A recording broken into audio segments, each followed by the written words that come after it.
Hi friends, welcome back to our channel. ఈరోజు morning breakfast చాలా త్వరగా ఈజీగా చేసుకునే రవ్వ దోశ ఎలా చేయాలో చూద్దామండి.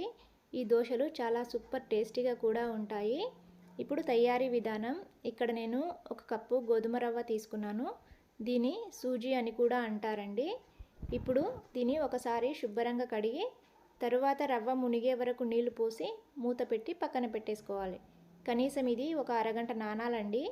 ఇప్పుడు ఏ కప్పుతో అయితే రవ్వ తీసుకున్నామో అదే కప్పుతో అరకప్పు అటుకులు తీసుకొని ఒకసారి కడిగి దీంట్లో సగం కప్పు పుల్లటి పెరుగు వేసుకోవాలండి. ఇలా పెరుగు వేసి అంతా బాగా కలిసేలా కలిపి పక్కన పెట్టేసుకోవాలి. ఇప్పుడు అరగంట తర్వాత చూపిస్తున్నాను చూడండి. రవ్వ అంతా బాగా నానింది కదా. ఇలా నానిన తర్వాత దీన్ని ఒక మిక్సీ గిన్నెలో వేసుకొని అలాగే నానబెట్టిన అటుకులను కూడా వేయాలండి. ఇలా రెండింటిని కలిపి మెత్తగా మిక్సీ పట్టాలి. ఈ విధంగా మిక్సీ పట్టిన దాన్ని వేరే గిన్నెలోకి తీసేసుకోవాలి. ఇదే విధంగా మిగిలిన రవ్వను కూడా మిక్సీ పట్టుకోవాలండి. ఇలా అంతా మిక్సీ పట్టిన తర్వాత ఇప్పుడు ఈ పిండిని మీకు ఎంత కావాలో అంత మాత్రమే తీసుకొని మిగిలిన దాన్ని వేరే గిన్నెలోకి పెట్టేసుకొని పక్కన పెట్టుకోవాలి. ఇలా ఒక 10 నిమిషాలు మూత పెట్టి పక్కన పెట్టాలండి. ఇప్పుడు నేను ఇక్కడ ఒక ఈనో ప్యాకెట్ వేసుకుంటున్నాను. మీరు ఈనో బదులు వంట సోడా కూడా వేసుకోవచ్చండి. ఇలా ఈనో ప్యాకెట్ వేసి అలాగే రుచికి సరిపడా ఉప్పు వేసి అంతా బాగా కలిసేలా కలుపుకోవాలి. కనీసం ఈ పిండిని ఒక 2-3 నిమిషాల పాటు ఇలా బాగా కలపాలండి.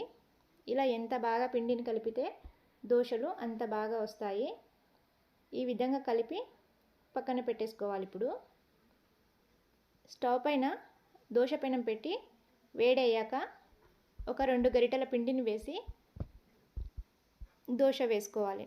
మీరు ఈ దోశలు పలుచగా కూడా వేసుకోవచ్చండి. ఇక్కడ నేను కాస్త మందంగానే వేస్తున్నాను.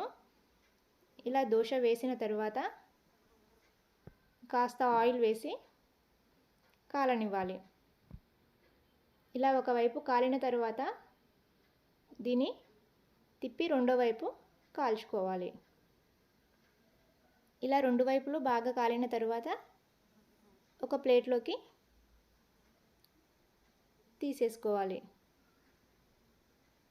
ఇదే విధంగా మిగిలిన పిండినంతా కూడా దోశలుగా వేసుకోవాలి.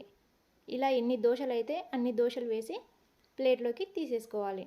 అంతే అండి, ఎంతో సూపర్ టేస్టీగా ఉండే రవ్వ దోశ రెడీ అయింది. చూడండి, ఒక దోశ చూపిస్తున్నాను. ఎంత మెత్తగా సూపర్గా ఉన్నాయో దోశలు.